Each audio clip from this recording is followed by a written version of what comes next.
Yasir voice channel کے ناظرین کو ہمارا سلام پہنچے۔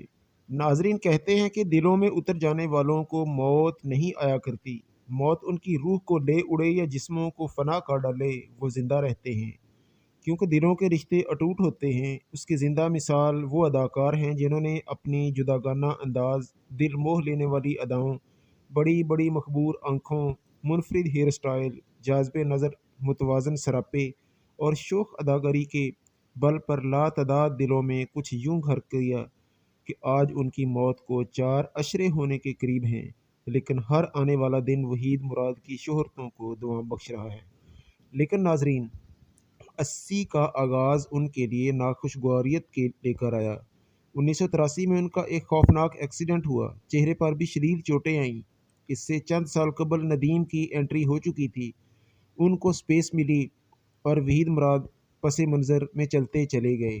وہ مہینوں ہسپتال میں رہے، ان کا خوبصورت چہرہ اسی طرح تر و تازہ اور دلکش نہ رہا، اور وہی ہوا فلم کی بناوٹی دنیا نے ان سے منہ موڑنا شروع کر دیا۔ انہی دنوں ایک مشہور پروڈیوسر پرویز ملک ان کی عیادت کے لیے گئے اور کہا، جب آپ ٹھیک ہو جائیں گے تو آپ کو اپنی فلم میں کام دوں گا، جس پر وحید مراد نے کہا کہ آپ مجھے کام دیں، میں ابھی ٹھیک ہو جاؤں گا۔ وحید ان لوگوں میں سے تھے جن پر قسمت کی دیوی مہربان بھی بہت تیزی سے ہوئی اور نامہربان بھی۔ چھپر پاڑ کر شہرت ملی اور مسائل کی چھت بھی ان پر آن پڑی۔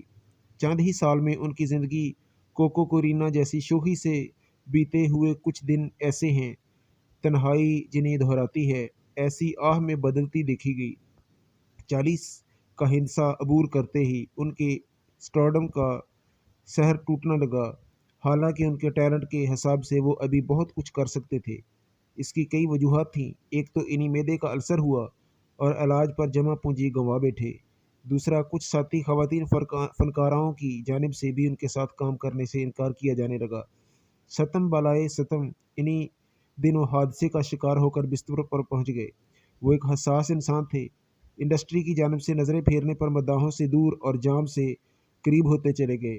انہی معاون کرداروں تک محدود کرنے کی کوشش ہوتی رہی، جس پر انہوں نے اپنی ذاتی فلم ہیرو بنائی، جس سے انہیں بہت امیدیں وابستہ تھیں، اور ان کا خیال تھا کہ یہ فلم انہیں پھر سے ہیرو بنا دے گی، اور ایسا ناممکن بھی نہیں تھا، لیکن وہ یہ نہیں دیکھ سکے اور ریلیز سے قبل کراچی میں 23 نومبر 1983 کو کمرے میں مردہ پائے گئے۔ انہوں نے مرنے سے کچھ دیر قبل ایک پان کھایا تھا، تاہم اس میں کیا تھا کسی کو نہیں معلوم، کیونکہ اس کا تجزیہ کرایا گیا نہ پوسٹ مارٹم، اور یوں اس کی دیو مالائی کردار کی ہیرو سے وابستہ مراد پوری نہ ہو سکی۔ یہ فلم بعد ازاں 1985 میں ریلیز ہوئی۔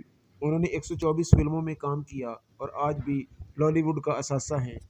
وفات کے 27 سال بعد 2010 میں وحید مراد کو تمغہ امتیاز سے نوازا گیا۔ ناظرین، یہ ویڈیو آپ کو کیسی لگی کمنٹ باکس میں ضرور بتائیے۔